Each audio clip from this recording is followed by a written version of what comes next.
Adam had not yet alerted his own forces of his capture. He had simply gone missing for 24 hours. Still, time was of the essence. Both governments wanted to ensure that the Taliban was not tipped off that Adam had fallen into American hands.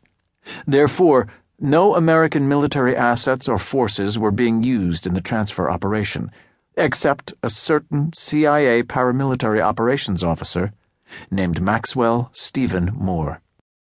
Admittedly, Moore had misgivings about using a security team of SSGN guys led by a young, inexperienced sub-lieutenant. However, during the briefing he'd been told that Mallah, a local boy from Tata in Sindh province, was fiercely loyal, trusted, and highly respected. In Moore's book, loyalty, trust, and respect were earned, and they would see if the young sub-lieutenant was up for the challenge. Mallah's job was, after all, rudimentary: oversee the transfer and help protect Moore and the prisoner. Assuming that Akhtar Adam made it safely aboard, Moore would begin interrogating him during the trip back to the Karachi pier.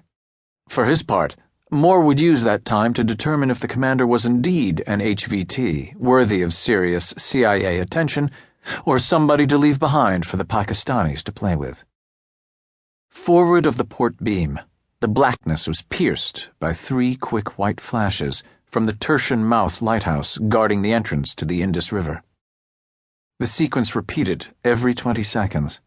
Farther east, nearer the bow, Moore picked up the single white flash from the Kajhar Creek light, and that flash repeated every 12 seconds.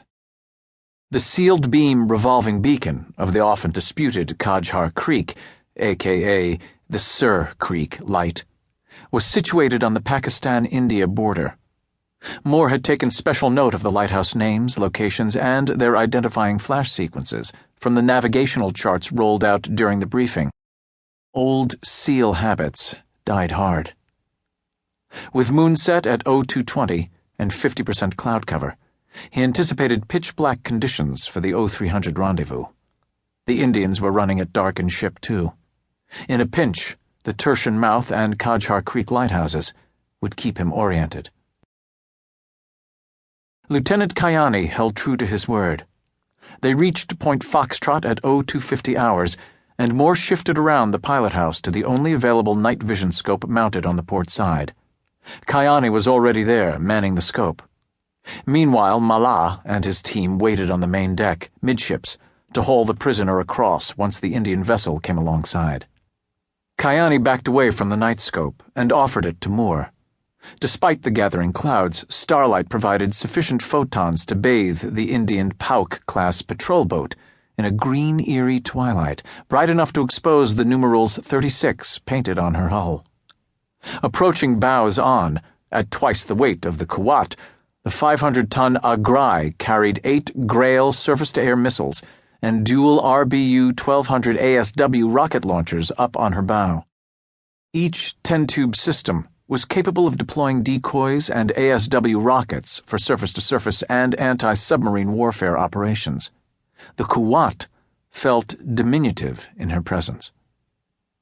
As the Agrai began to drift down the port side and prepared to come about to make her approach, Moore spotted her name painted in black letters across the stern, rising above the mist agitated by the bow wash. He then glanced through the pilot-house door out to the starboard bridge wing and caught a short, long light flash. He tried to remember which lighthouse used that light sequence. The Agrai completed her turn, and Kayani was now busy leaning over the port side, directing the placement of fenders to minimize any hull damage once the 2 ships came together. The flashes came again, short, long. Lighthouse my ass, Moore thought. Alpha Alpha was international Morse code for, in practical terms, who the hell are you?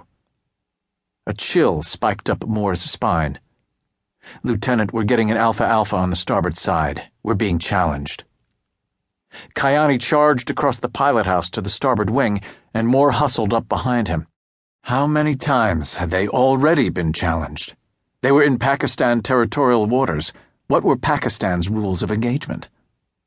A flare burst overhead, peeling back the night and drawing deep shadows across the decks of both patrol boats. Moore looked across the sea.